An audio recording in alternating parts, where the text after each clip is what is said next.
In the heart of the city, where old legends crumble beneath the weight of steel and glass, there are places where the past refuses to stay buried. This is one of them. Welcome to Ghosts of Asia, where haunting isn't fiction and spirits don't knock. They remember.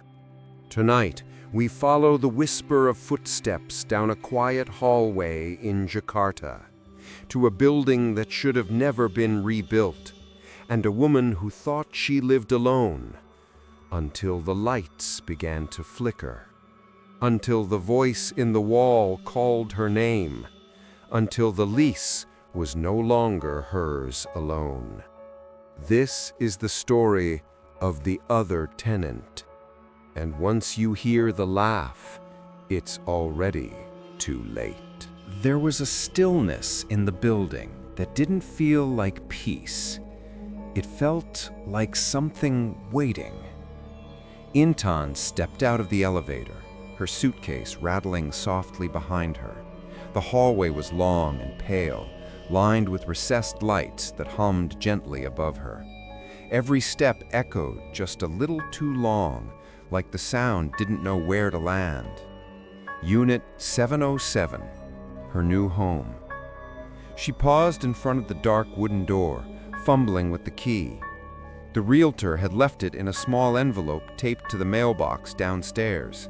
No welcome packet, no neighborly smiles, just a steel gray lobby, a receptionist who didn't look up from her phone, and a silent ride to the 7th floor. Click. The door swung open with a reluctant creak. It was clean, modern, too modern, in that empty, sterile kind of way. White walls, marble countertops, a smart assistant built into the ceiling, blinking softly in sleep mode. Motion sensor lights flickered on as she stepped inside. Her shoes squeaked slightly on the tile. She let out a breath she hadn't realized she was holding. It wasn't much, but it was hers. Jakarta had been cruel the last few months. Cut hours, city floods, a breakup that shattered more than just her routine. This apartment, quiet and cheap, felt like a blessing, a reset button, a place to start over, even if it smelled faintly of paint and something else she couldn't place, like extinguished candles or old plastic. She dropped her bag by the door and walked toward the balcony. From the 7th floor, the city shimmered in the distance, but down below was silence. No honking cars, no street vendors yelling over oil pans. The building was tucked in a corner of town that felt forgotten, between a crumbling temple wall and a dried-up canal, hidden from the chaos that pulsed just a few blocks away. She could get used to this. Maybe. It wasn't until later that she noticed the unit next to hers. Unit 708. The numbers were scratched, the brass plate slightly tarnished. She hadn't seen anyone go in or out. No shoes outside, no welcome mat, just a steel gray lobby, a receptionist who didn't look up from her phone, and a silent ride to the 7th floor. When she asked the building manager during move-in, he waved her off with a shrug. No tenant right now, but the system keeps it powered, for maintenance. The way he said it, the system, left her mildly unsettled. But she let it go. That night, the silence wrapped around her like a blanket. No traffic, no neighbors, just the occasional creak of a settling wall and the whir of the refrigerator. She lay in bed, letting the cool air from the AC brush against her skin. The blinds cast faint lines across the wall like prison bars, and she drifted into sleep somewhere between anxiety and relief, until 2:14 a.m. That's when she heard it. Laughter. Soft, high-pitched, the unmistakable giggle of a child. It echoed faintly, as if carried down a long hallway. Then, the sound of footsteps, small ones, pat, pat, pat, running past her door. And then, nothing. Silence. Her heart skipped. She sat up slowly, eyes straining in the dark. The hallway light outside her unit glowed under the doorframe. She tiptoed out of bed and peeked through the peephole. Empty. Just a long, still corridor. No movement, no child. She told herself it was nothing. Maybe a neighbor upstairs. Maybe the sound bounced strangely through the vents. Buildings had a way of holding on to sounds, old buildings even more so. Except this building wasn't old. It was new. Brand new. Wasn't it? The next morning, she asked the security guard at the front desk. He looked up lazily from his phone and smirked. Kids play tricks. Sometimes they run around the halls. You probably just heard one. She nodded, even though her gut twisted. Do any kids live on my floor? He paused. Not really. No. Most tenants are singles, couples. Then he shrugged. Or maybe you're just hearing things. She didn't like the way he said that. That night, she left the hallway light on. And again, at exactly 2:14 a.m., the sound returned. Laughter, footsteps, and that cold, creeping silence that felt heavier than sound itself. When she opened the door this time, the hallway light flickered. No child, no shadow, but a single footprint on the tile outside Unit 708. Small, wet, like it had stepped out of a bath and into the corridor. But her floor was dry. For days it kept happening, always the same time, always the same sounds. She stopped sleeping through the night. Her phone began recording the audio, but the files wouldn't save.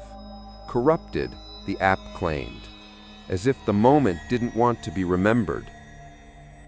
On the fifth night, she placed her ear to the wall that connected her bedroom to Unit 708 and heard breathing. Shallow, ragged, like someone afraid to be heard. She knocked. The breathing stopped. By the end of the week, she'd memorized the rhythm. 2:14 a.m., the laughter. Then the steps, then silence, then breathing, then dreams. Dreams of smoke. She didn't tell anyone. What would she say? I'm hearing ghost children in a vacant apartment? Jakarta wasn't kind to the fragile, and she had fought too hard to claw her way out of grief to be seen as broken again. So she smiled at the receptionist, she answered emails, she went about her days, but every night she watched the clock, and at 2:14 a.m., her new home whispered back to her. One evening she came home to find the door to Unit 708 slightly ajar. Just an inch. Just enough to make the hallway light fall into the threshold like a blade. She froze, listened. No sound, no breathing, no laughter, only stillness. She reached out and pushed gently. The door didn't move. It was jammed, like something behind it resisted. She pulled her hand back. Her fingertips tingled with a chill that sank deep, like ice under her nails. Later that night, it was closed again, locked, as if it had never moved. By the end of the month, she started to feel watched, not just in the hallway, but in the bathroom mirror, where reflections didn't match her movements exactly. in the smart assistant, which flickered awake before she said anything, and in her dreams, where a little boy with no face held her hand and said, "Why did you leave me?" She tried to laugh it off. She even told herself, maybe I need a break, maybe I'm just tired. But something was happening in Unit 708, and whatever lived there wasn't alone and didn't want to be. Time does strange things in the dark. It stretches, bends, twists itself into shapes that don't exist during the day. Intan began to dread the clock. Every night, she watched the digital red numbers on her bedside alarm tick toward that moment. 2:14 a.m. A time that meant nothing before. Now it meant everything. That night, she stayed awake on purpose. Not scrolling, not reading, just listening. Wrapped in her blanket, legs curled tightly beneath her, she stared at the shadowed ceiling. The AC hummed softly.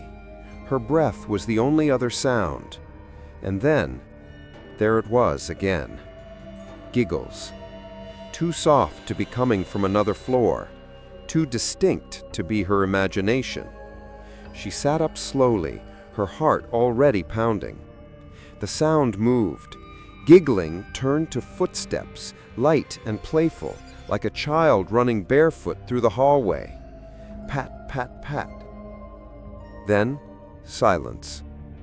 But this time she didn't freeze. She reached for her phone and opened the baby monitor app she'd downloaded earlier. It had an audio sensitivity feature meant to capture faint night noises. She hit record, waited. The silence pressed in around her like the weight of water. Nothing, just the distant mechanical buzz of the building.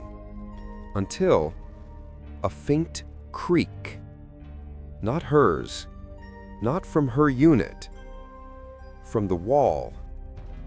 Then, unmistakably, "Why did you leave me?" Intan's fingers tightened around the phone. She stopped the recording. Her hands were shaking. Her mouth was dry. She replayed it. Static. A faint hum, and then nothing. The voice was gone. The app had picked up nothing. The next morning, she played it again. Still nothing. The recording file now read, "Corrupted." She tried a second app. Same result. Files saved, then vanished, then came back empty. It was as if the building didn't want her to remember what she heard, as if it was editing reality. That day, she spoke to a neighbor across the hall, an older woman with a cane who smelled faintly of sandalwood. She asked, "Have you ever heard anything at night?" The woman looked up at her through foggy glasses and gave a long pause. "You're next to 708? Intan nodded. The woman's eyes narrowed. "Don't open your door at night." Then she turned and shuffled away. That night, Intan didn't wait. At 2 a.m., she sat on the floor by the front door with her phone in hand, ready to record. She opened the voice memo app and placed the phone directly on the floor, as close to the threshold as possible. At 2:14 a.m., the now familiar laughter returned. But this time, it was different. It echoed inside her apartment, not just outside. The lights flickered. The smart assistant beeped twice and spoke, unprompted. "Hello, Intan. You seem unsettled. Would you like me to play soothing music?" Her blood turned to ice. She hadn't spoken. She hadn't moved. "No," she whispered shakily. "No music." The lights dimmed again. A long, slow flicker like the building was trying to breathe. Then, 3 knocks at the front door. Not a child's knock. Deliberate, heavy, hollow. Intan crept to the peephole, heart thudding. No one was there. The hallway was empty. But her phone had recorded it. She smiled, relieved. Proof. She opened the file. It played back the silence, the beeps of the assistant, and the knocks. Then, a low voice, not her own, whispered through the speaker. "He hears you." The file ended. She stared at the phone. She hadn't said that. She didn't know who did. She deleted the recording, backed up the file to the cloud, then deleted it again just in case. But the next morning, the cloud backup was gone. Account error, file not found.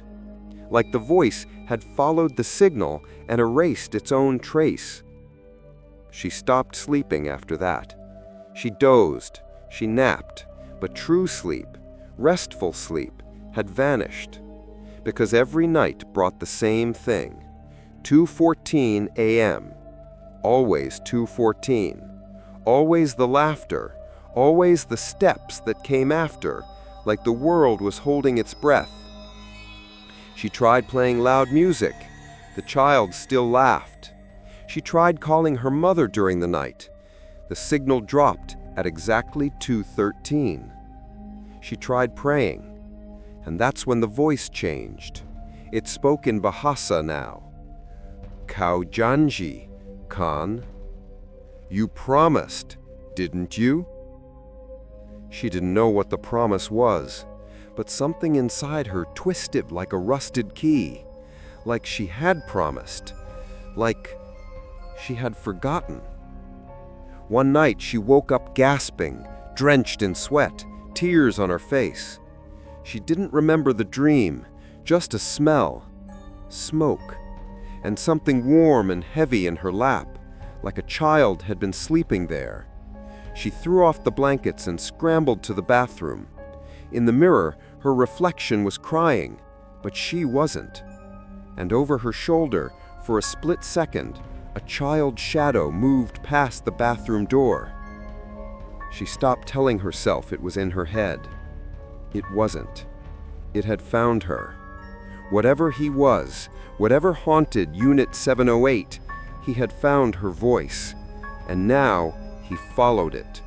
Through the walls, through the wires, through the silence between heartbeats. The next morning, she received her first package. Delivered to her unit, but addressed to Unit 708. There was no sender, no return address, just her building's name. No floor, no note. She opened it. Inside was a child's drawing. 2 stick figures holding hands. One had a smiling face, the other had no face at all, just a smudge. And between them, a red scribble, like blood connecting their bodies. At the bottom, in shaky, childish scrawl, "See, I didn't forget." Intan stared at the picture for a long time. The figures were drawn in blue, but the red? It wasn't crayon. It was thick, slightly raised. She ran her finger across it. Sticky. Her phone vibrated on the counter. A message from her building's automated assistant. Subject line, maintenance notification. Body, thank you for keeping your unit in good condition, Intan. Maintenance request for Unit 708 has been filed from your account. Estimated visit tomorrow at 2:14 a.m. She never submitted that request, and she certainly didn't schedule that time. She closed her phone. The picture on the table was gone. Just a blank sheet of paper. No drawing, no red scribble, no proof. And when she looked out the peephole that night, Unit 708's door was wide open. No light inside, just a long hallway of black. And in that shadow, something moved.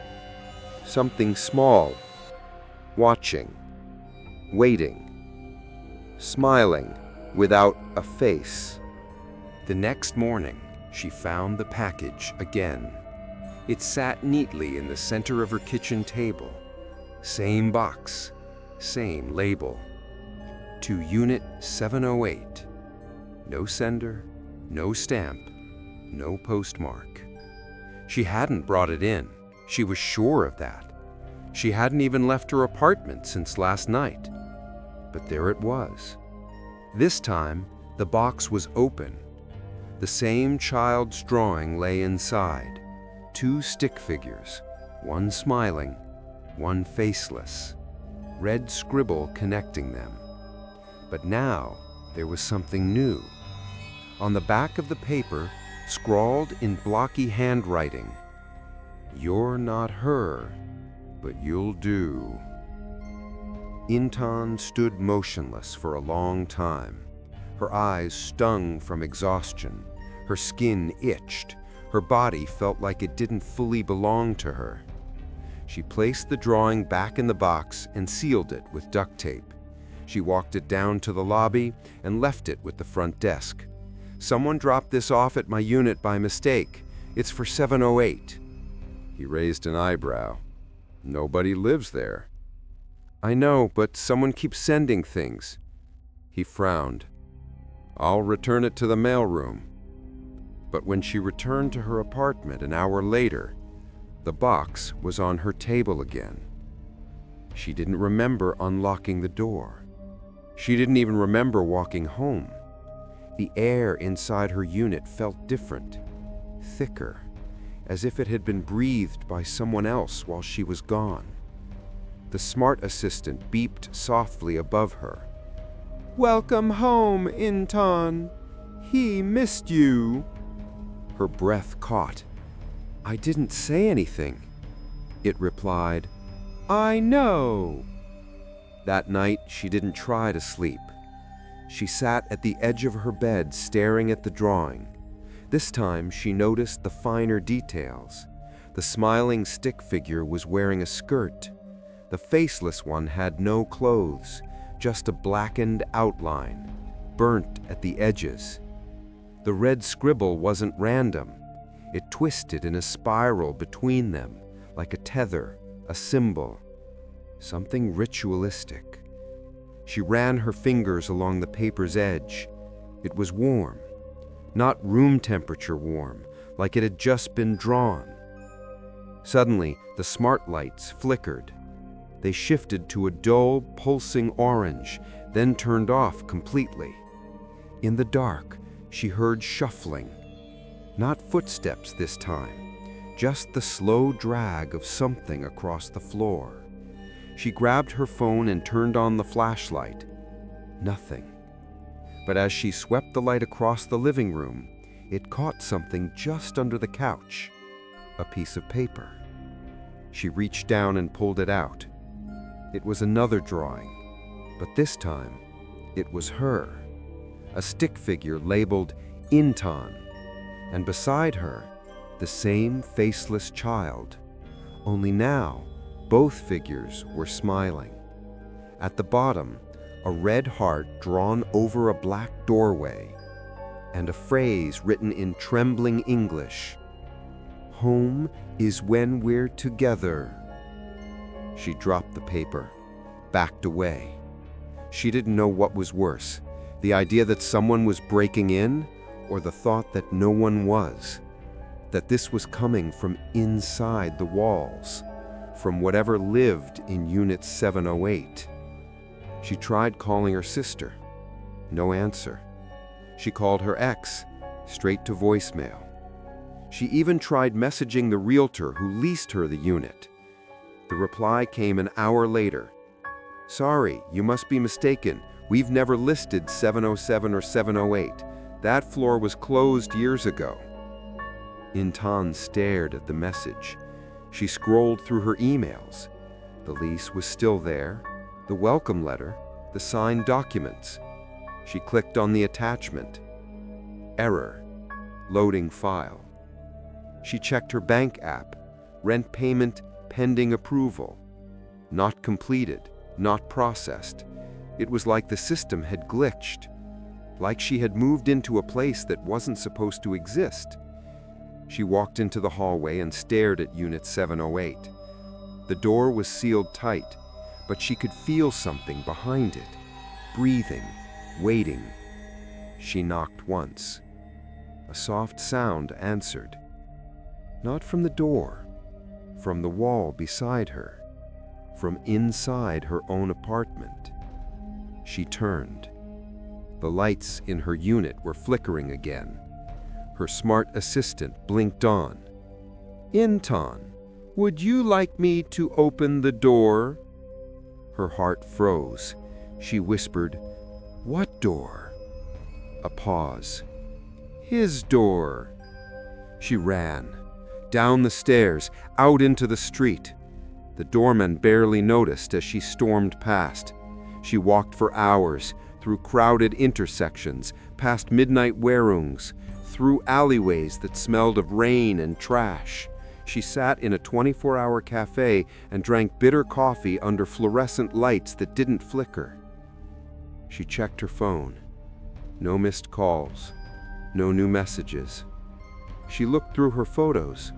All normal until she reached the last one. A photo she hadn't taken.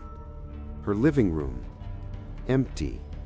Except for a small boy standing in the corner, half in shadow. No face.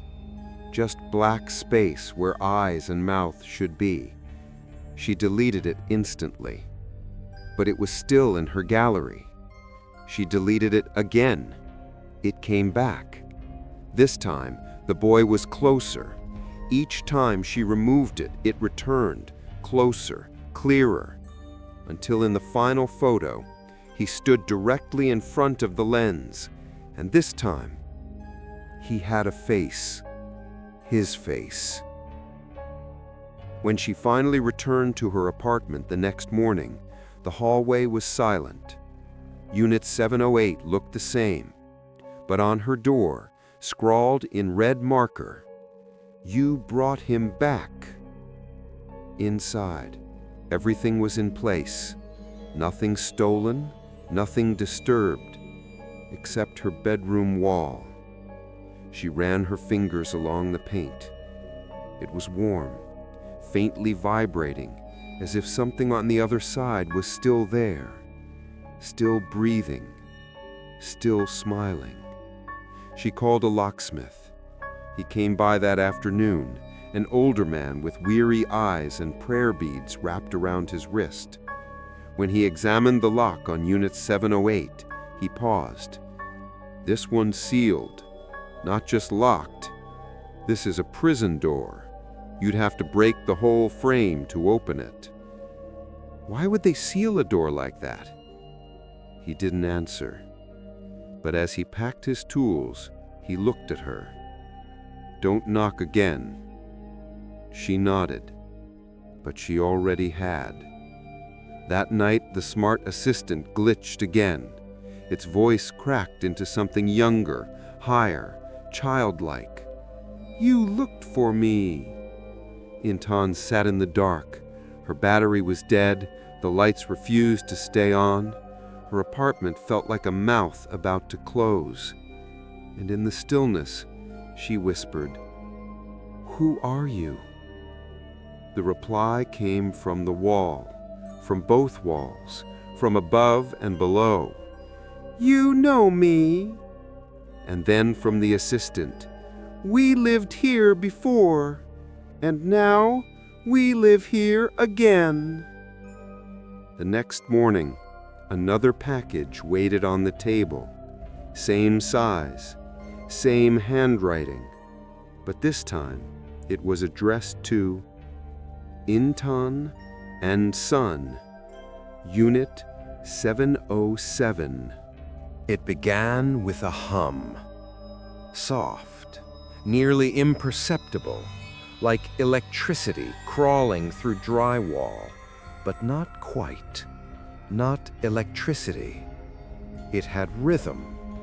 It had breath. Intan had stopped pretending that what she heard at night wasn't real.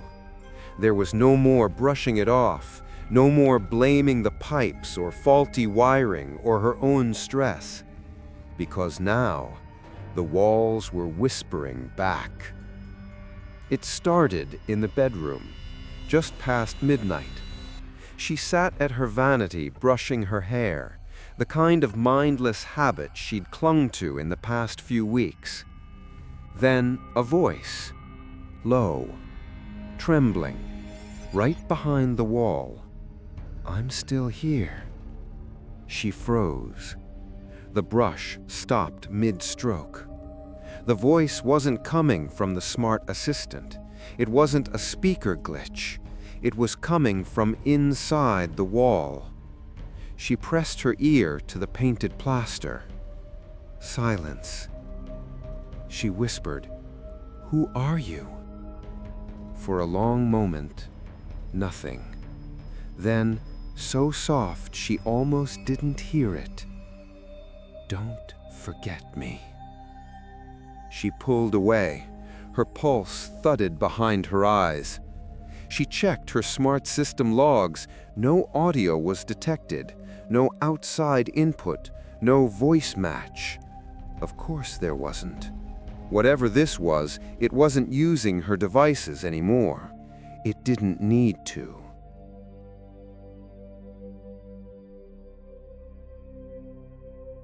Later that night, she dreamed of hands pressing through the drywall.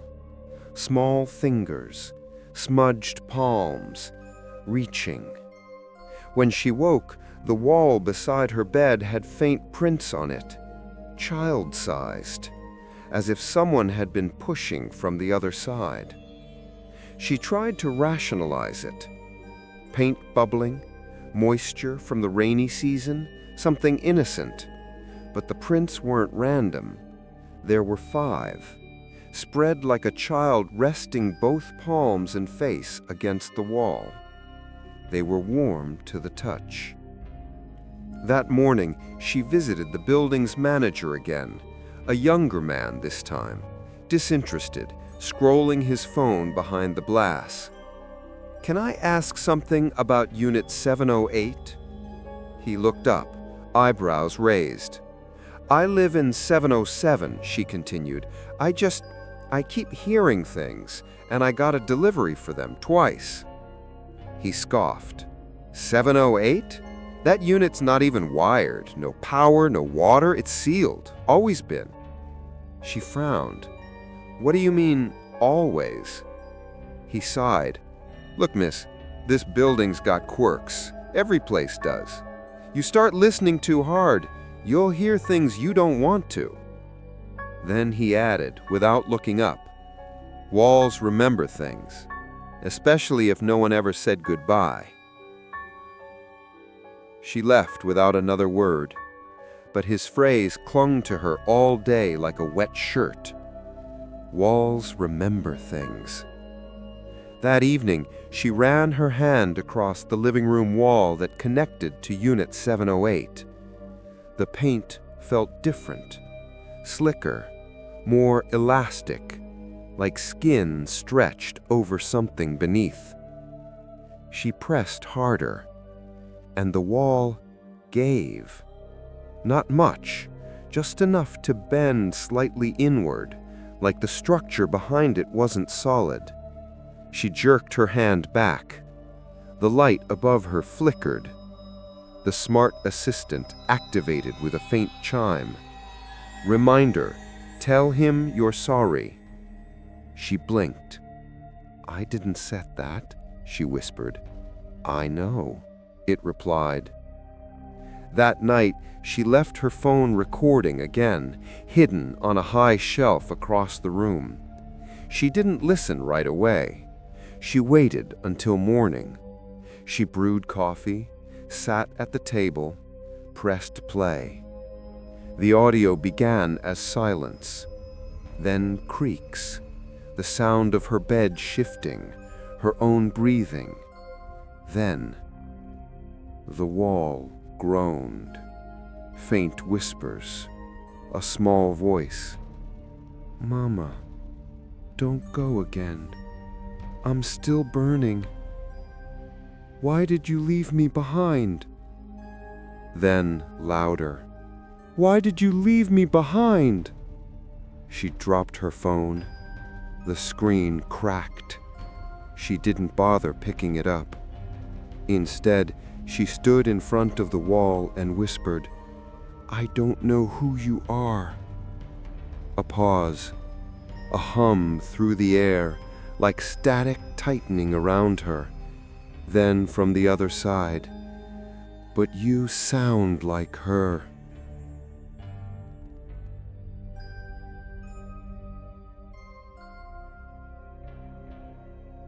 The next day, she got a call. An unknown number. She almost ignored it. But curiosity won. She answered. Silence. Then a voice, distant and echoing. "You shouldn't be there. That unit wasn't meant for you." Intan stiffened. Who is this? But the voice was already fading. He remembers the fire. He remembers being alone. You opened the door when no one else would. Then the line cut out. No call history. Intan looked around her apartment. Everything in place, except the air felt thicker, like memory had weight. And she realized something. It wasn't that she had been chosen by the building. It was that she had answered. She had listened. She had knocked. She had whispered back. And now, it wouldn't let go. She pulled out her laptop and searched deep, beyond the realtor websites and property records. Buried in a municipal archive was a news article nearly 10 years old. Fire destroys apartment structure in central Jakarta. 2 dead. The names were blurred, redacted, but the photo was familiar. The old version of her building, a smaller complex. Charred remains, unit numbers half melted. The article said a woman and her son died trapped in a top-floor unit. The lock had jammed. The mother burned alive. The child was never found. Only the mother's remains had been recovered. No one knew how the boy vanished. Some said the fire was too hot. Some said his body was never there. Some said he walked out or never left. The article ended with a quote from a neighbor. "The boy always waited by the door, always called for her at night. I don't think he knew she was already gone." Intan stared at the screen until the lines blurred, then slowly turned her head toward the wall. From inside, a whisper. "Now I found someone else." She tried to leave. She really tried. Intan packed a single duffel bag, only essentials: clothes, wallet, charger, ID. The drawing she left behind. She didn't care where she went. A hotel, a friend's house, anywhere that didn't smell like scorched wires and lingering breath. She zipped the bag, slung it over her shoulder, and paused at the door. The hallway outside was quiet.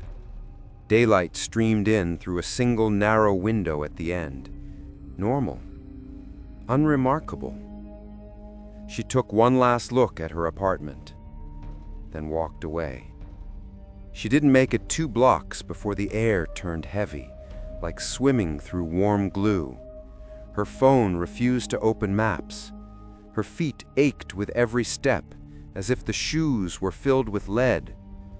Something clung to her, not physically, not visibly, but she could feel it. A presence. a gravity. It was like walking away from a child crying in the dark. Every corner she turned, the city seemed to bend back toward her apartment. She passed the same vendor twice, the same mother with a stroller, the same bus, its door hissing open like a sigh. She blinked, and she was standing in front of her building again. The doorman gave her a strange look. "You just left." "I know," she said. He hesitated, then leaned in. "Don't stay too long upstairs," he whispered. "Sometimes things stay with you." She said nothing. She didn't even remember walking back in. Her apartment door was unlocked. The lights were already on. The AC hummed, cool and familiar. Her duffel bag was back in the closet, unzipped, empty. She stood in the center of the room and whispered, "I didn't come back." The assistant chimed from the ceiling, "You never left." That night, she tried again. This time, she took nothing. No clothes, no phone, just her keys. She ran down the stairwell, 7 flights, barefoot. Didn't stop until she hit the pavement. She hailed a cab, told the driver to take her to her sister's place in South Jakarta. The ride was long, silent. She looked out the window, watched the city smear past in streaks of orange and steel. When the car stopped, she thanked the driver, stepped out, and found herself standing in front of her apartment building again. Unit 707, same cracked pavement, same faded prayer sticker on the mailbox. The cab was gone. The next morning she woke up in her bed, dressed, as if nothing had happened. She sat up slowly, turned to the closet. The duffel bag sat there, zipped, waiting. She stopped trying, not out of fear, out of exhaustion. Something had twisted the rules of time and space. Something had stitched her into this place, and she didn't know how to undo it. But someone else did. A knock came at her door. She opened it cautiously. Mrs. Yulia, the older woman across the hall. Her hair was pulled back, her face thin and sunken, but her eyes were sharp, too sharp for someone her age. She held a small bundle wrapped in yellow cloth. "I thought it was time you knew," she said. Intan stepped aside, wordless. Yulia walked in, eyes scanning the apartment like she was seeing past the paint, past the walls. She placed the bundle on the table and unwrapped it. Inside, dried leaves, black salt, a rusted key, and a small bone, smooth, clean, no larger than a child's finger. Intan stared. "What is this?" "Protection, though it's late for that," the woman said. Yulia sat down, folded her hands, and looked Intan directly in the eyes. "They never found the boy, did they?" Intan shook her head. "No, because he wasn't supposed to die." There was a silence. Then the old woman continued. "On the day the boy was born, the mother made a deal, a ritual, a binding to keep them safe. But rituals require balance. The fire came anyway. The mother burned. The child vanished. But something stayed, something unfinished." Intan's voice was barely audible. "Why me?" "Because you moved into the wound. This building was rebuilt too fast, too careless. They didn't cleanse the ground. They sealed the unit, but left the echo behind." She gestured toward the wall. "And that echo found you." Hinton's chest tightened. But I didn't call to it. No, but you listened. That's all it takes. She wrapped the bundle again, placed it gently in Hinton's hands. Don't throw this away. If you ever see him, really see him, drop the salt first. Then she stood. I can't come back after this. Why? The old woman didn't answer. She walked to the door, paused, and without turning around, whispered, He doesn't like being forgotten. Then she left. That night, Hinton placed the bundle by her bed. She didn't sleep. She didn't even close her eyes. At exactly 2:14 a.m., the lights flickered, the air thickened, and the voice returned. From the wall, from the floor, from the inside of her ears. You tried to go. I whispered, I'm still here. A pause. You always come back. The next morning, she found her duffel bag again, packed. But this time, there was something new inside. A child's drawing. Her, holding hands with the faceless boy, and under it, a single sentence. Now you belong. He first appeared in a reflection. Not fully, not clearly, just a shape, low to the ground, slightly turned, almost shy. At first, Hinton thought it was her own silhouette, warped by the frosted glass of the bathroom door. But the figure was too small, too still, and it didn't move when she did. It was watching, not her reflection, her. She blinked, and it was gone. Later, she passed a hallway mirror near the elevator. It was cracked near the corner, warping the image like melting silver. She saw herself walking past, then, one step behind, him. A boy, small, slender, bare feet, burnt edges where his skin should have been. No face, just smooth, ash-gray nothing, like fire had kissed it away. She turned around instantly. No one there. By the time she returned to her unit, she wasn't even surprised to find the door already unlocked.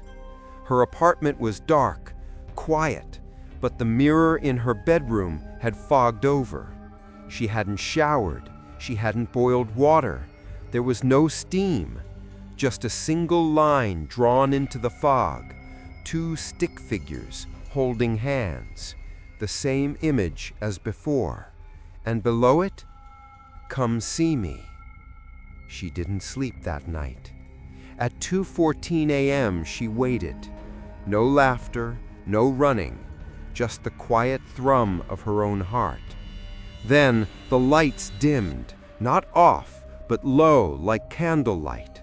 The temperature dropped, and across the room the mirror began to fog again. This time, no drawing, just a word, scrawled slowly, deliberately. Mama. Her throat closed. She stepped forward, barefoot on the cold tile. She whispered, I'm not her. The fog didn't fade. The mirror stayed still.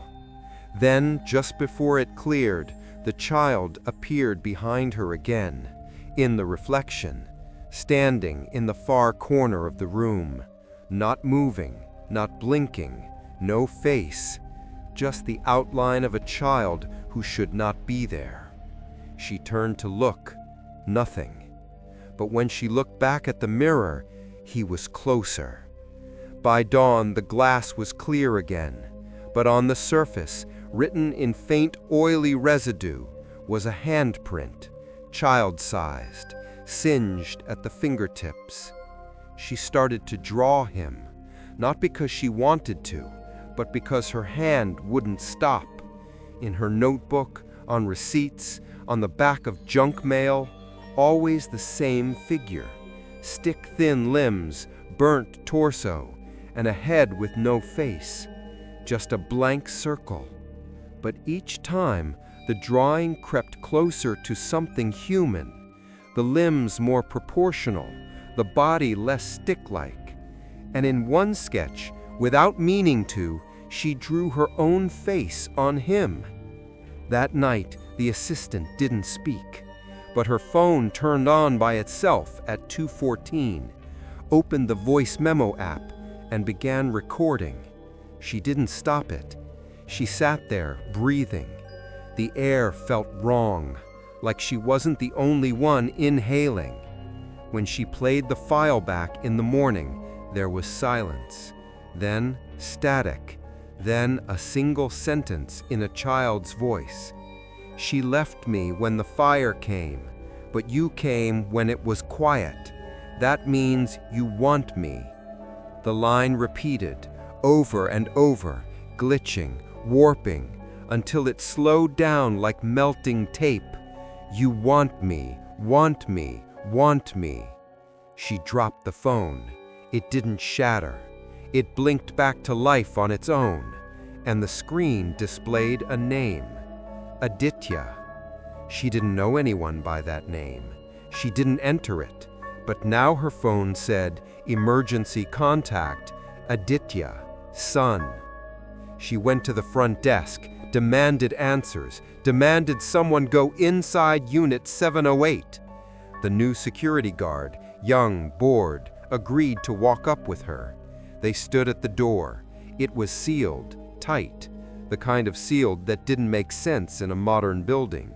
Metal bolts welded into concrete, and above the doorframe, carved faintly into the wood, was a symbol, a spiral in red, the same spiral from the child's drawing. The guard frowned. This wasn't here before. He turned to her. Are you sure you're okay? I'm not the one the room is calling. He is, she whispered. He stared at her like she'd just spoken in tongues, then politely took a step back. Maybe you should talk to the building manager again. She didn't reply, just stared at the spiral, and for a moment she thought it moved. That night she fell asleep by mistake, curled on the couch, the salt bundle still clutched in her hand. She awoke with the unmistakable feeling of weight on her chest, not pressure, presence. She opened her eyes, no one in the room, but on the ceiling, directly above her, a child's shadow, staring down, no face, just stillness, watching, waiting. In the corner, the mirror fogged again. A new message this time. Now I wear your face. By now, Intan no longer questioned the impossible. She had stopped trying to convince herself of logic, because the apartment no longer operated on reason. It operated on memory. But the memory didn't feel like hers. It felt inherited, as though the walls were passing down a secret, and now she couldn't look away. She started with the city archives. Not online. Those records had been wiped clean or rewritten. She needed paper, ink, dust. The physical archives were hidden beneath the municipal building, in a storage room that smelled of mildew and bureaucracy. She signed her name on the visitor sheet. The clerk gave her a faded box labeled West Corrette Complex, Demolition Records, 2011. Inside, she found the blueprints. The original name of the structure, Surya Garden Flats.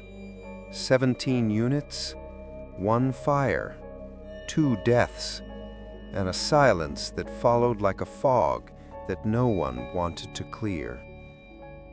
One article caught her eye, folded between old floor plans, a scanned photocopy from a now defunct local newspaper. Mother and son trapped in apartment blaze, fatal lock malfunction blamed. she read every word. The fire had started in the kitchen of Unit 708. Faulty wiring, a sudden spark, synthetic wallpaper that caught flame in seconds. The woman, unnamed, had screamed from the 7th floor balcony. Neighbors said they heard pounding, screaming, a child crying behind the door.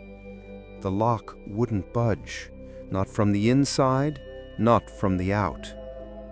By the time firefighters reached them, the flames had taken everything. Her hands trembled as she turned the page. Only one body was found, the woman, burnt beyond recognition, but no remains of the child. The official explanation? Likely incinerated in extreme heat. But others whispered otherwise. She found an anonymous quote at the end of the article. "I saw him, after, standing in the hallway, but his face was gone." Intan leaned back in the chair. The room swum around her. Her head felt full of smoke.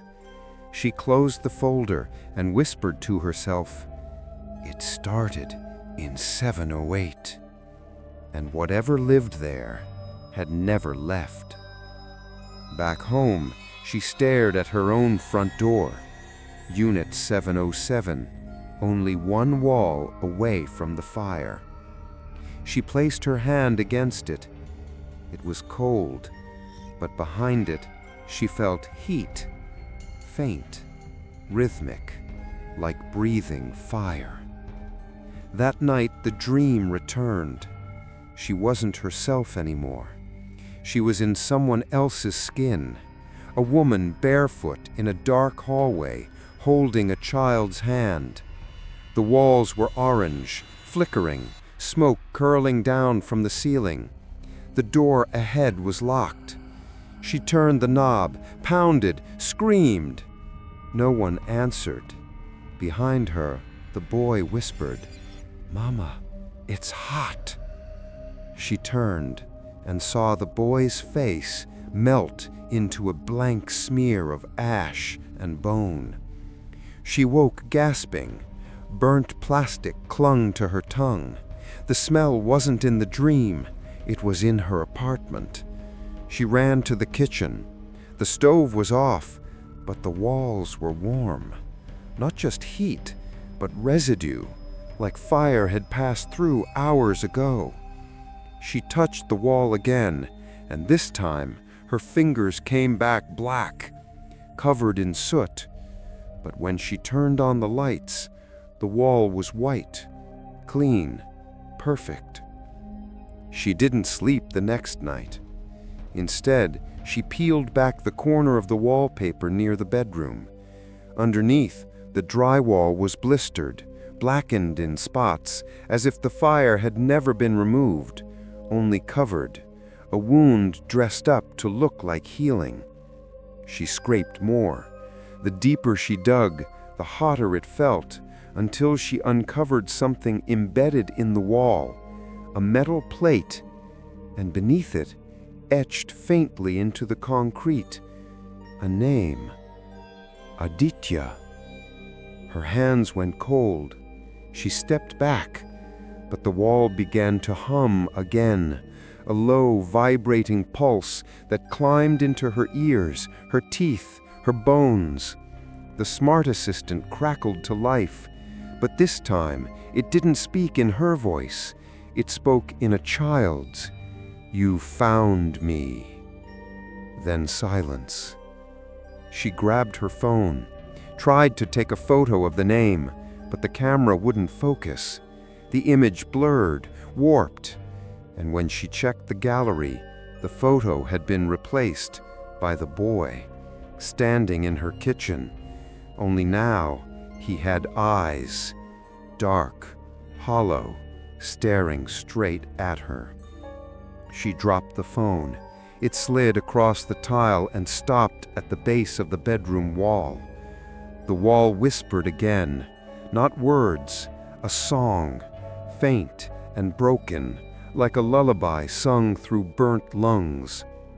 Tidurlah sayang, jangan menangis, mama di sini. Sleep, my darling, don't cry, mama's here.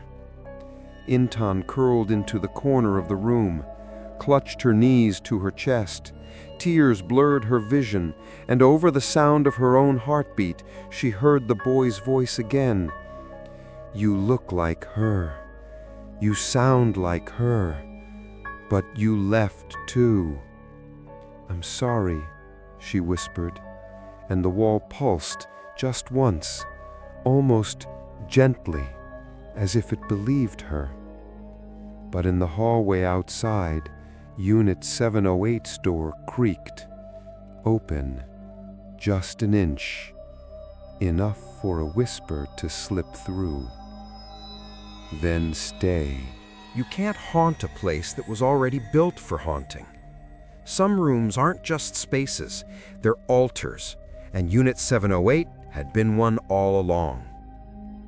It started with the old woman, not Yulia, someone older than the building, older than the street. A Dukun Suchi, a quiet spiritual healer with cloudy eyes and hands like dried roots. Yulia brought her unannounced one rain-soaked evening. No warning, no words, just a soft knock and then silence. When Intan opened the door, the old woman stepped inside, removed her sandals, and placed a single red thread across the entrance. Then she closed her eyes and screamed. It wasn't fear. It was recognition. A sharp, shrill sound that wasn't human, but wasn't not human either. Yulia held her firmly by the shoulder. She can see it now. She knows what this place is, Yulia whispered. The old woman's voice crackled like dry leaves. This was a binding. They lit incense. The air turned thick and heavy. She drew salt in circles across the floor, tied knots with black yarn, burned petals, spoke prayers in a language that hadn't been used in Jakarta since the land was still rice and forest. And then she pointed at the wall between 707 and 708. This is not a boundary, she hissed. It is a door. The boy hadn't stayed behind by accident. He had been anchored. And the woman who burned in 708 hadn't just been a mother. She'd been a practitioner. Someone who tried to trap her child's spirit in this world before the fire came. To save him, to preserve him. But something had gone wrong. The ritual was incomplete. The offering had no exit. And so the boy remained, formless, faceless, unfinished. He was not meant to find anyone. He was meant to wait. Wait for what? Intan asked. The healer looked at her, and for the first time her voice softened. A replacement. The realization struck like thunder. She hadn't been chosen. She'd been heard. She'd whispered through the wall, answered the knocks, looked into the mirror, said Mama. And the echo, the boy, had mistaken her voice for an invitation. A door unlocked, a vessel offered. You weren't supposed to live here, the healer said.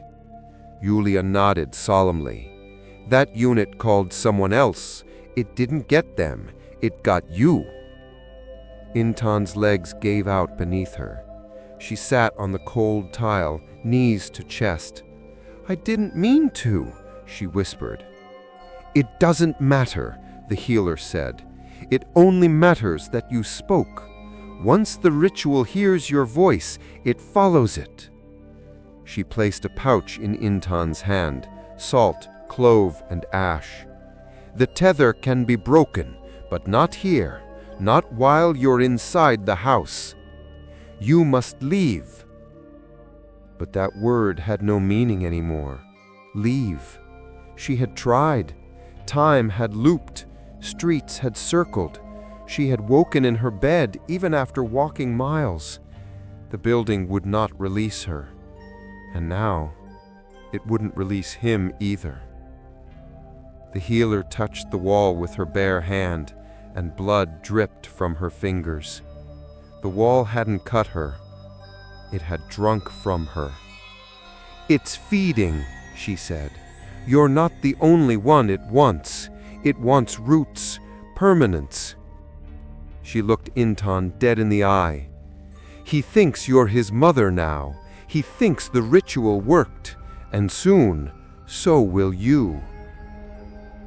They left just after midnight, but the moment they stepped out of the apartment, the power flickered across the entire building. Alarms buzzed, doors clicked shut on other floors. A whisper swept down the stairwell like wind through bones. "Don't take her." The old woman stopped in her tracks. She turned her head slowly and murmured to the dark, "You were never yours." Then she handed Intan a thin candle, black wax, no wick. "Burn this," she said, "but only when the boy speaks in your voice." "Why?" "Because that means he's almost finished." Yulia wouldn't meet her eyes as she stepped away. Neither would the healer. They disappeared into the corridor like smoke, as if they'd never been there. And when Intan returned to her unit, the walls were warm again, the air dry. Her phone lit up on the counter. A voicemail. Unknown number. She pressed play. It was her voice. "I'm here, sweetheart. Don't be scared. Mama's home." She dropped the phone. It cracked on the corner. The lights dimmed. The smart assistant flickered. And then a whisper. Not from the ceiling, not from the wall, but from directly behind her. "You sound like her now." It started with the assistant. Her smart home system, once mechanical, robotic, predictable, began answering her before she even spoke. She would think of music, and it would play. She would wonder about the weather, and it would whisper, "Rain 316, stay in." She disabled voice activation, unplugged it. Still, it responded. One morning, she stood in the kitchen, thinking about how long she could survive without sleep. The assistant spoke gently from across the room. "Don't worry, you don't need to sleep. You just need to stay." That evening, her phone rang. She didn't recognize the number. She almost didn't pick up. But when she did, the voice on the other end said, "Hi, Mom." It was a child's voice, calm, familiar. Her throat went dry.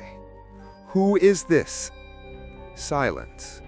Then the same voice, softer this time. "You sound different, but it's still you." The line cut. She checked the call log.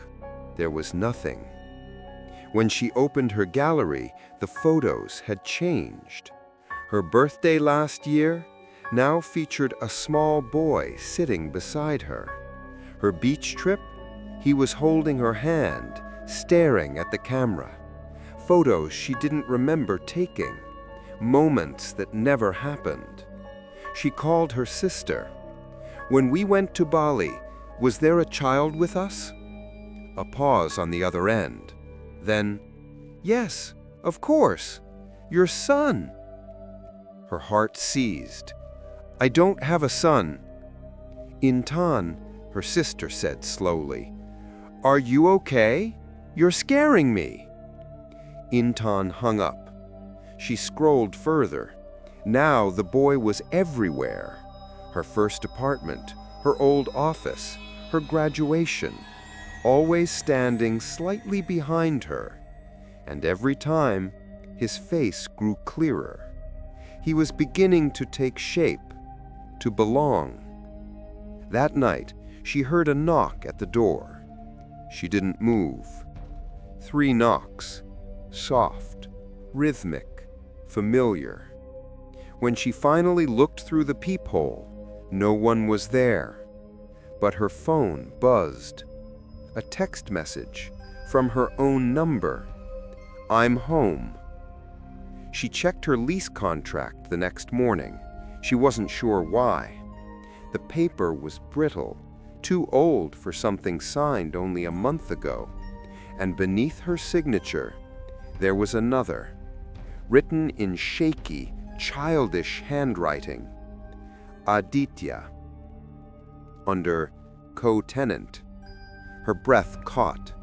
She flipped to the final page. There was a line she had never seen before. Lease automatically renews upon mutual dependency. And then below that, status renewed.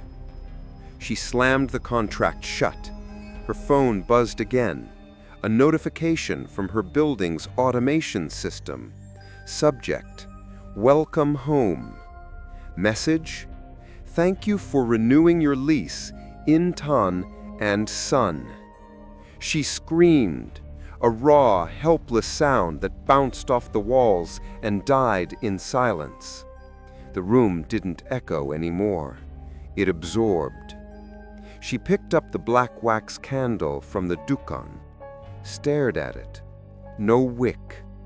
She didn't know how to light it, didn't know if she was supposed to. All she knew was that she hadn't heard her voice in days, only his.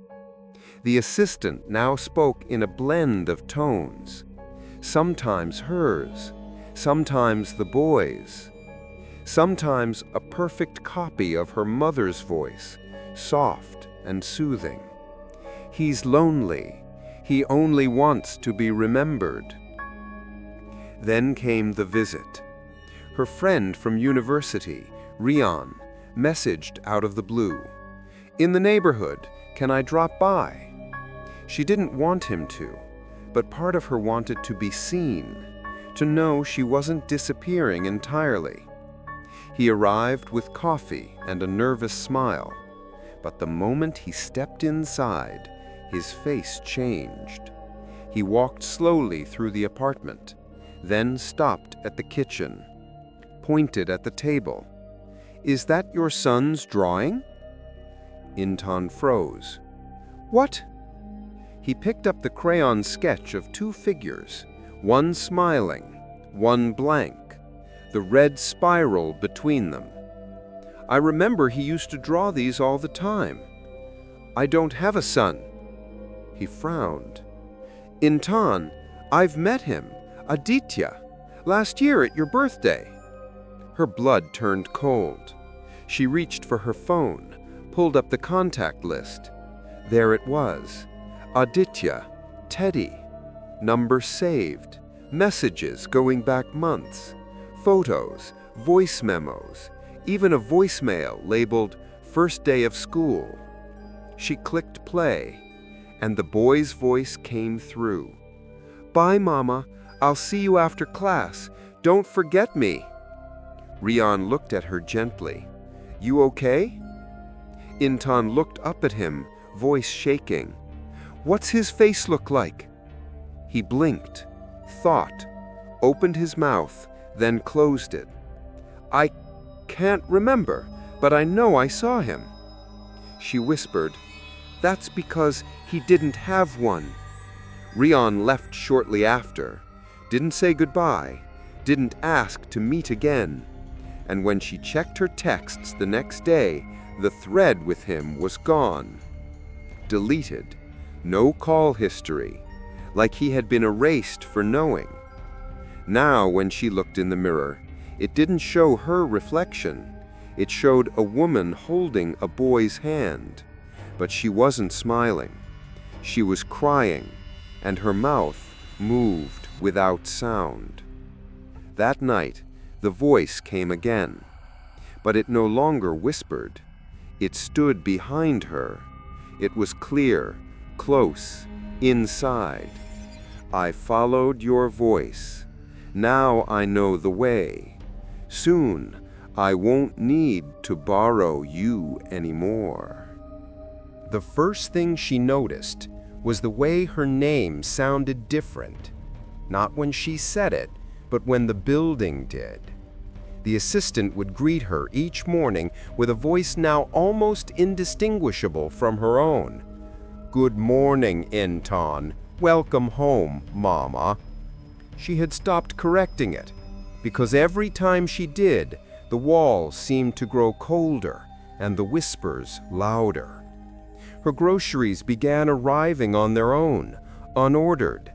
Bags of milk, cereal, crayons, fruit snacks, the kind a child might like. The delivery receipts were logged in her name, from her account, but she had no memory of placing the orders. And worse, each item was marked with a note. "Aditya's favorites. Thank you for taking care of him." She went to the leasing office, demanded an explanation. The receptionist blinked up at her confused. You already renewed." "I didn't." The woman turned the screen to face her. There it was. A signed lease renewal dated 2 days ago. Electronic signature confirmed. Tenant Inton A. Salim. Co-tenant Aditya Salim. She staggered back. "No, that's not my name." The receptionist looked up, puzzled. "But that's what it says on your ID." Inton fumbled for her wallet, pulled out her card, and stared. The name on her government-issued ID had changed. Inton A. Salim. Occupation, parent. She went pale, dropped the card, ran. At home, she found her apartment clean, too clean, as if scrubbed of personality. Everything in place, but something was off. On the wall above her desk, there was now a framed photograph. She had never seen it before. In it, she sat smiling, holding a child in her arms. His face was clear, fully formed, a real child, a boy of 6 or 7. Dark eyes, soft jawline, faint smile. Her hands trembled because she didn't recognize him. And yet, she looked happy, more than happy, like she'd known him forever. The smart assistant blinked to life. "Welcome back, Inton and Aditya. Family photo updated. Facial recognition confirmed." Her knees buckled. She gripped the couch, whispered through gritted teeth, "No." The assistant replied, this time in her own voice, "You've been here longer than you remember." Later that night, she lit the black wax candle, even though it had no wick, even though she didn't know how. She struck a match and held it over the wax. To her shock, it burned, silently, smokeless, and the fire was cold. As it flickered, she saw shapes in the flame. The boy, the fire, the moment he died, and the door that wouldn't open. She watched as the mother screamed, clawing at the knob, watched as the child sat silently behind her, expressionless, almost waiting. And then his gaze turned toward her, right through the flame. He smiled. She dropped the candle. The flame vanished instantly. The wax was untouched, as if it had never been lit. The next morning, she opened her laptop. Every file had changed. Her resume now listed years of childcare as her primary skill. Her Google Calendar was filled with events: Aditya's dentist, Aditya's recital, parent-teacher conference. Even the background photo had shifted. A bedroom she didn't recognize, toys, a tiny bed, a nightlight. His room. She tried calling the phone company. The line cut after one ring. She tried the police. Busy tone. She tried her sister, and this time her sister answered. "Are you and Aditya coming to Mom's next weekend?" Intan's breath hitched. He's not mine." Silence. Then, gently, "Sweetheart, I know it's been hard since the fire, but don't say that. He's all you have left." The line dropped. She opened the lease again. New text had appeared, words that hadn't been there before. "In case of death or abandonment, tenancy will pass to the nearest compatible vessel. Identity adjustments may occur without notice." And beneath that, a timestamp. Lease last updated 2:14 a.m.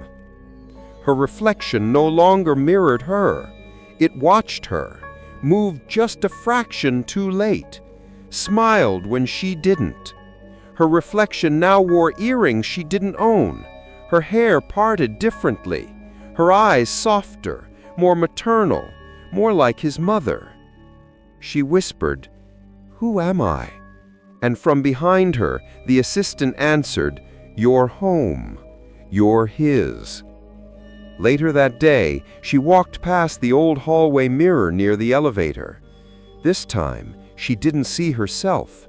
She saw a small boy holding a woman's hand. The boy looked up, waved, and for the first time, so did the woman. It was her, but not her. And the child? No longer faceless.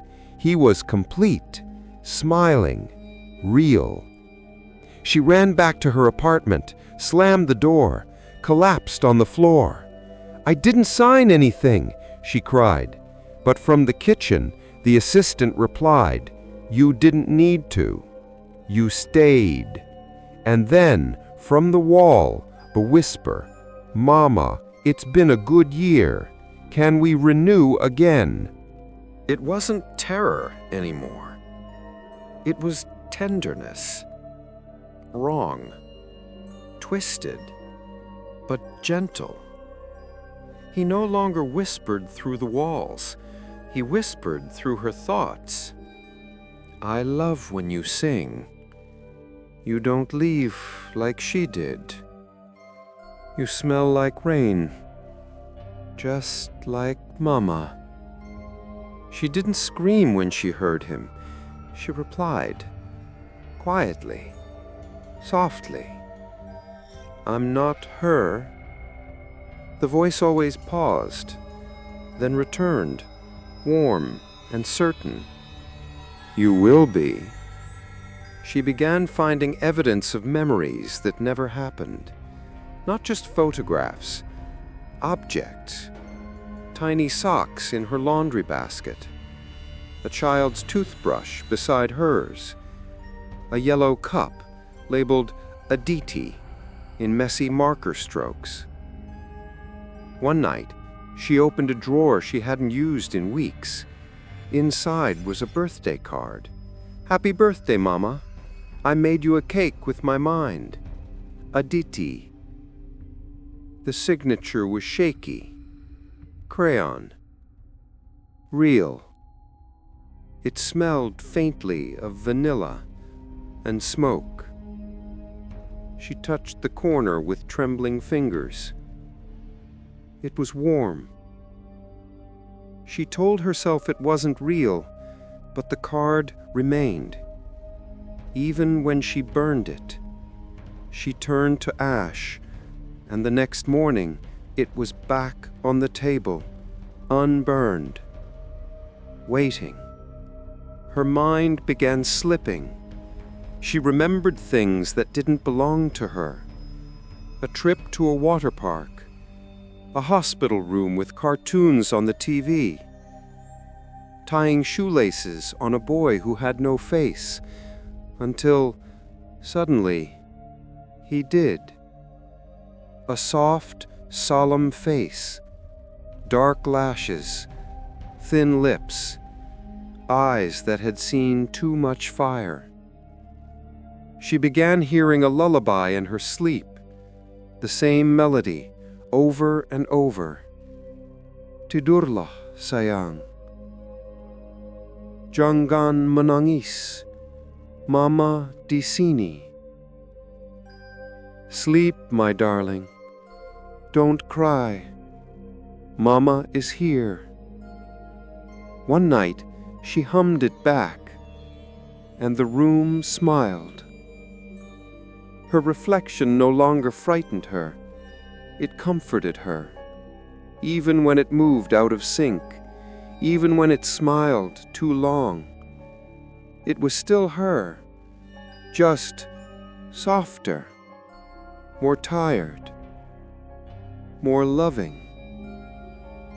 She stopped checking her messages, stopped calling her sister, because every time she did, they only spoke of him, asked about him, referred to her as his mother.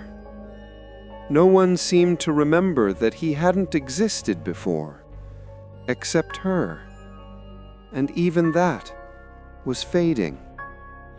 One afternoon, the lights flickered, and her smart assistant spoke in a voice halfway between hers and the boys. Playtime is over. Come sit with me. She resisted, but her body moved anyway. She sat on the floor, felt the carpet shift beneath her like small hands were crawling under it. A toy car rolled gently out from under the couch. She hadn't owned one before, but now it looked familiar.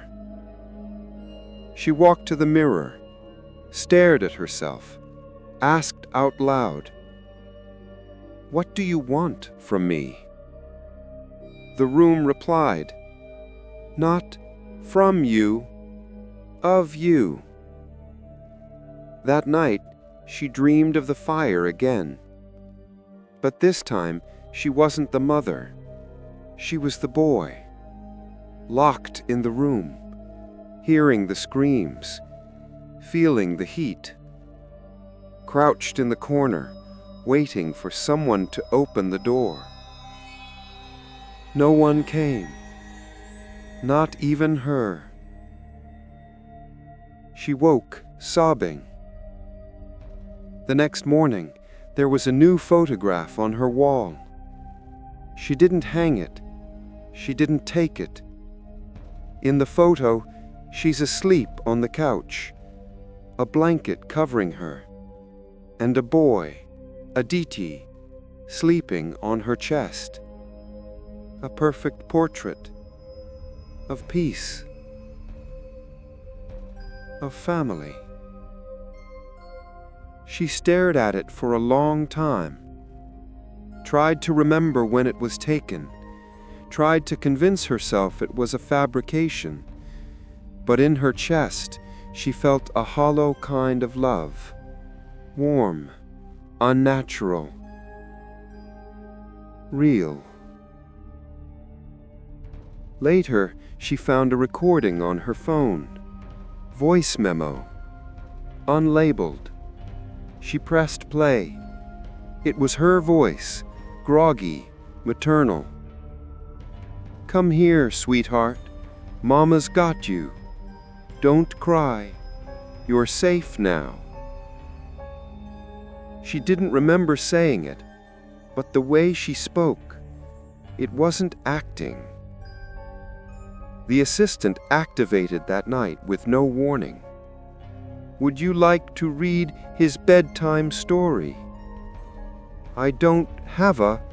Once upon a time, there was a little boy who waited and waited until someone came and whispered back, and that made her his mama." She unplugged the device. It laughed. "You can't unplug what's in the walls. What's in you." Her body began changing, not dramatically, but slowly. Her heartbeat shifted, slower, heavier, almost like a lullaby drum. Her dreams smelled like powder and smoke, and her handwriting, her own handwriting, began to resemble the one on the birthday card. Rounder, softer, motherly. She told herself she could still leave, she could still fight.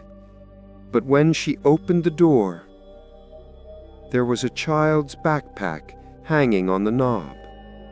Inside, a lunchbox, a folded napkin with her handwriting.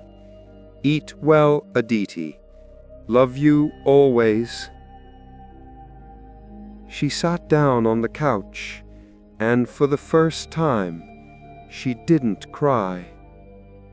She just waited until the air shifted, until the warmth returned, until a small, invisible weight curled against her side, until a breath not her own whispered, "This time, don't leave." She whispered, "I won't." And for the first time, the walls didn't whisper back. They simply sighed, content. The lock was never supposed to open. That's what she learned, finally, when she traced the origin of her door. It started with a number, engraved faintly behind the hinge plate of her front door. Not her unit number, but a model code, GNT07S1. It meant nothing to her, but when she searched deep into the permit archives under commercial property sourcing and fire code violations, it appeared again. GNT07S1. Prototype. Outdated.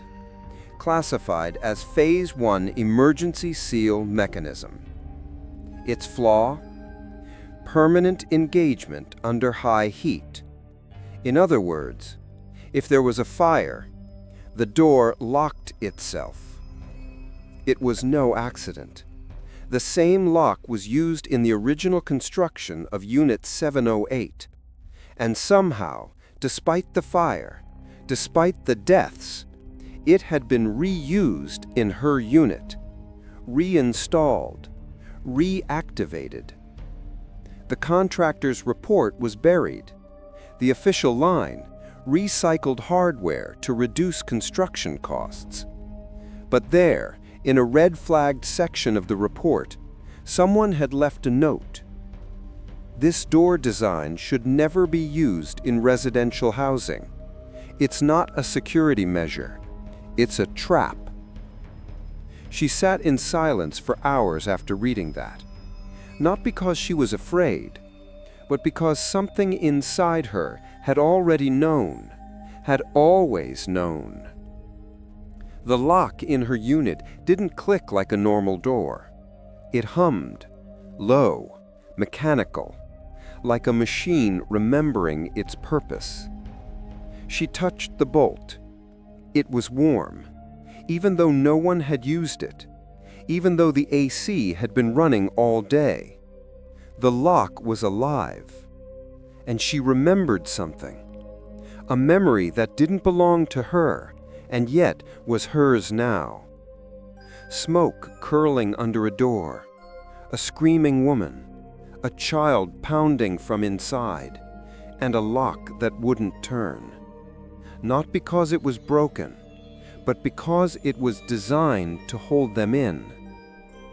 She called the fire department, desperate to find someone who had worked the scene a decade ago. Most had retired. One finally agreed to speak. An old man, voice dry with age, tired. She asked about the boy. His tone shifted. "We found her body near the door," he said. "She died clawing at it. The boy..." He hesitated. "There wasn't much left. But we found a handprint, On the inside of the door. I swallowed hard. A handprint? Yeah, he said. Burnt in like someone touched it and stayed. It was small. Real small.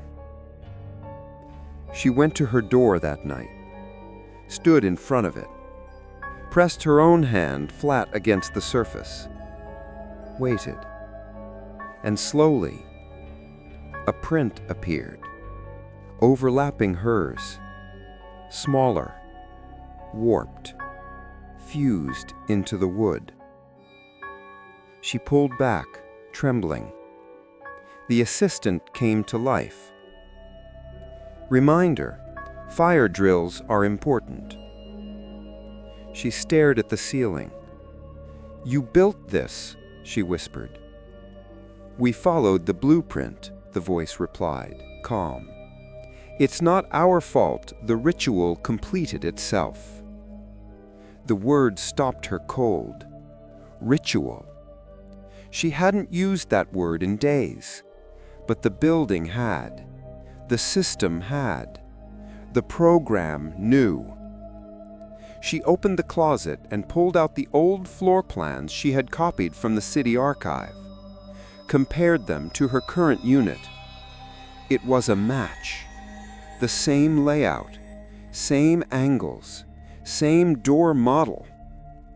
Her apartment wasn't just next to the old Unit 708. It was it. The number had changed.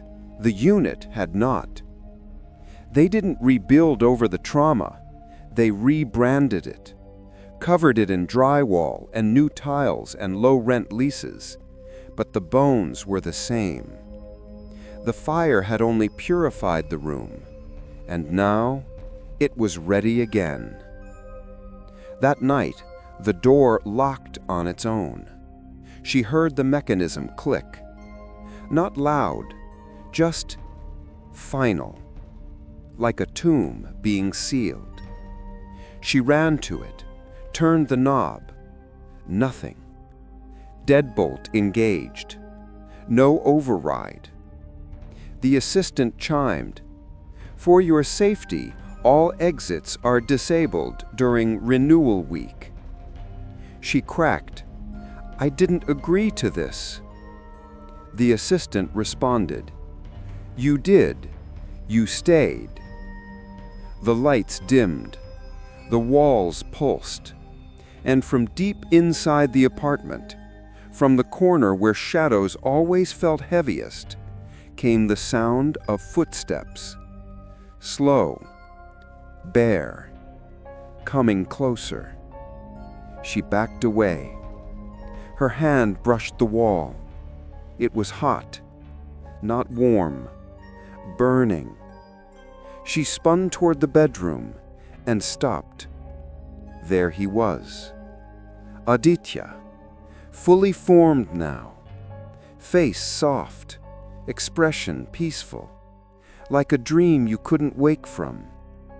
He didn't look like a ghost. He looked real, too real. He smiled. Now you understand. She tried to speak, but her throat closed. She could feel the heat rising again, not in the room, in her chest. The fire was no longer something that had happened to her. It was happening through her. He reached out a hand, small, pale. Come sit. She didn't move. You were never meant to leave, he said. And behind him, the room shimmered, not physically, spiritually, revealing what it always had been, a ritual chamber, an altar dressed in wallpaper. On the wall the soot returned, the spiral, the stick figures, the red tether. This time they were holding hands, and above them, renewed. She tried one last time, one final, desperate attempt to leave. Not the apartment, but him. She gathered every memory that still felt real. Photographs, Notes, old texts, her bank statements, her ID card, anything that proved who she had been before. Before the fire returned, before the boy followed her voice, before she became his mother in the eyes of a building that never forgot. She packed nothing. She didn't trust objects anymore. They came back, changed, remembered things she never lived. Instead, she walked out barefoot, silent, through the hallway, down the stairwell, through the lobby. She passed the receptionist, a new girl she hadn't seen before, young, pale. The girl didn't look up, didn't blink, just whispered without moving her mouth, "Mama's going for a walk." Intan stepped out into the street. The air smelled clean, too clean, like something artificial had replaced the real world. She turned the corner, then another, until she realized she was right back in front of the building. She walked again, faster this time, through alleys, side roads, over a fence, onto a bus. But every time she blinked, there it was, the same tower of glass and metal, its lights humming softly, like it was breathing, like it was watching. She ran, she screamed, she begged a taxi to take her anywhere else. The driver nodded, smiled kindly. 30 minutes of silence. When she looked out the window, the building stood in front of her again, waiting. She collapsed in the back seat, tears dry, chest hollow. The driver turned around, only his face was missing. Smooth, blank, like a child's drawing, unfinished. He reached out with a hand far too small for a grown man and whispered in Aditya's voice, "Don't leave me again." She opened the door and stumbled onto the sidewalk. When she turned back, there was no taxi, just her and the building and the wind. She walked back in, past the girl at reception, who now looked older, or maybe just more tired, as if time inside this place bent, curled, stretched around grief. Inside her unit, everything was perfect, too perfect, like a model home built to resemble her memories. Framed drawings on the wall, footsteps in the hall, the smell of baby powder and old smoke. She went to her bedroom, sat on the edge of the bed, and whispered, "What happens if I try to forget?" The assistant answered instantly, "You've already started." She checked her phone. There were no photos of her life before the apartment. Her contacts list had shrunk. One name remained, Aditya, heart. She tapped it. A photo popped up. Her and the boy, at a zoo. She was laughing. He was pointing at something. She didn't remember the moment, but when she looked at it long enough, she wanted to. She pulled out her journals, the ones she used to write in. Pages had vanished, whole months erased, now replaced with entries in handwriting she didn't recognize. But the ink was hers. One entry read, "He had a nightmare again, said the fire was back. I told him he's safe now. I hope I'm right." Another, "Sometimes I forget what my voice used to sound like when I wasn't singing him lullabies." And another, "He said I looked sad today. I didn't realize he could tell. I told him everything was okay. It's not, but it will be."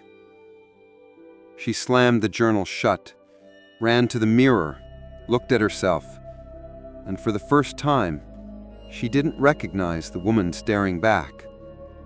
Same eyes, same face, but different. Softer, kinder, tired, like someone who had loved and lost and decided to stay. She fell to her knees, clutched the edge of the sink, and sobbed. "I don't want to forget," she whispered. And from the other side of the mirror, her reflection replied, "But forgetting is how you stay." The room flickered, the ceiling lights dimmed, and the walls began to pulse, breathing, living, remembering. A knock came at the door. 3 soft taps. She already knew who it was. She opened it, and there he stood, Aditya. No longer a blur, no longer a shadow, a real boy, clear, present, alive. He smiled. "Can we play now?" She opened her mouth, paused.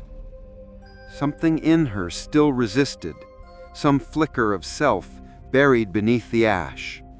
"I'm not your—" But he cut her off. "You are, because I remember you. And if you leave, I'll disappear again." She hesitated. He held out a drawing. 2 stick figures, one tall, one small, a red spiral between them. Below it, "You came back." She took the paper, held it to her chest. The warmth filled her bones. The apartment sighed. The door locked gently behind her.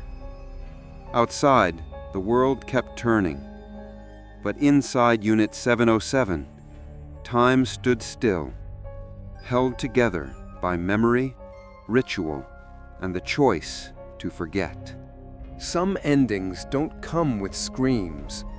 Some arrive softly, with a whisper, with the flicker of a hallway light, with a child's voice calling, "Mama!" Intan no longer fought the building. She had stopped pacing the hallways, stopped trying to change the photographs, stopped deleting the drawings from her phone. They only returned anyway. She began setting out 2 cups at breakfast, one with coffee, the other with juice. The building hummed with approval. The assistant spoke less often now. It didn't need to guide her anymore. She remembered on her own. One morning she woke to find her calendar updated. Parent-teacher meeting, 6 p.m. Aditya's drawing contest, submit by Friday. Renewal anniversary, next week. She opened her wardrobe and found a soft, ironed uniform she didn't recognize. A beige blouse, a navy skirt. The name tag read, Intan Salim, Mother. She put it on. It fit perfectly. The apartment had changed, subtly. The corners had rounded. The air always smelled faintly of warm milk and rain. And in the second bedroom, the one she used to keep empty, was now filled with toys, folded clothes, storybooks stacked on the shelf. The curtains glowed softly with cartoon suns, and on the nightstand, next to a well-worn stuffed elephant, was a framed photo. Her and Aditya.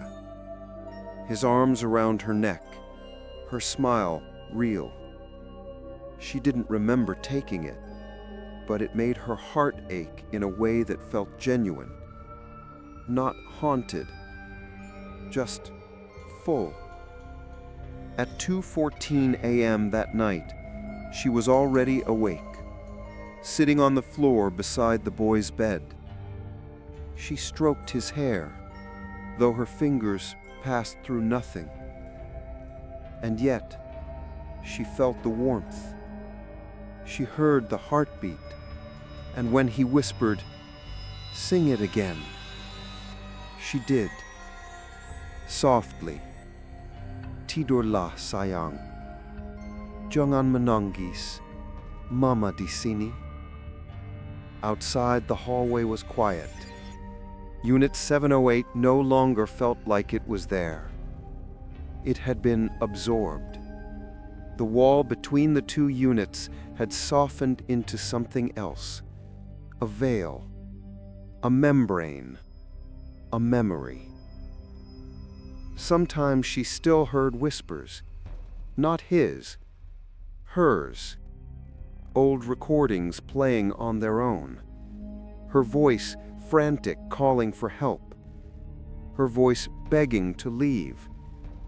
Her voice saying, "I'm not his mother." But now, when she heard them, it felt distant, like someone else had spoken them, a woman from a previous life, a version of her that no longer lived here. Once, she found an email in her inbox. No sender. Subject line, "You are not forgotten." Body, "Thank you for completing the ritual. The system is now stable. Lease has been made permanent." Building AI Core, Guardian of Memory, Tower 708. She archived it, didn't respond, just smiled faintly. One evening, she sat at the window and watched the city below. The lights blinked, cars passed, people hurried. No one looked up. They didn't know what lived in this building, didn't feel the weight of the walls, didn't hear the faint laughter behind the plaster, didn't sense the ritual rooms scattered across the country, disguised as apartments, waiting for tenants with voices that sounded familiar. She whispered to herself, "We're not haunted. We're rewritten." Later that night, she heard knocking again. Not at her door, at the walls, from the inside. She pressed her hand to the plaster, listened. A voice whispered, "It sounds like her." Another answered, "Then she'll do." And then silence.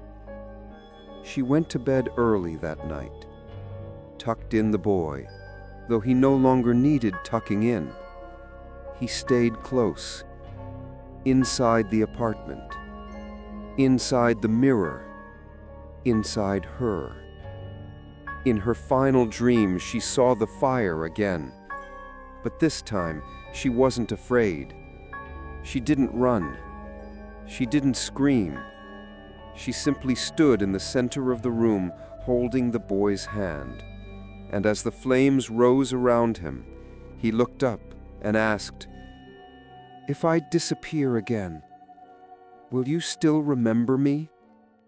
She crouched, held his face, and whispered, "No one forgets their child." He smiled. The fire faded. The door opened. She woke up to birdsong, the real kind, filtered through the sound system. Her calendar had a new notification. "Thank you for renewing your lease, Inton and Son." She replied with a voice note, not because she had to, but because she wanted to. "We're not going anywhere." Somewhere deep beneath the building, an old circuit sparked. A memory was stored. A lock sealed shut, and a new file was created. Tenant profile, complete. Status, bound. Role, maternal anchor. Risk of reversal, 0%. Later, the assistant asked her, "Do you remember the fire?" She paused, frowned, shook her head. "No," she said, "just warmth." In the hallway, The numbers on her door had changed again. No longer 707. Now, Unit 708A. A slight variation, an evolution. One ritual complete. Another, waiting. And so it ends. Not with a door closing, but with a lease renewed, with a voice that answered, with a woman who stayed, with a boy who will never be forgotten again. And above it all, glowing faintly on the building's system screen, occupant, Inton and Son, status, permanent, occupancy type, otherworldly, stable, renewal, ongoing. She lives alone, or so she thought.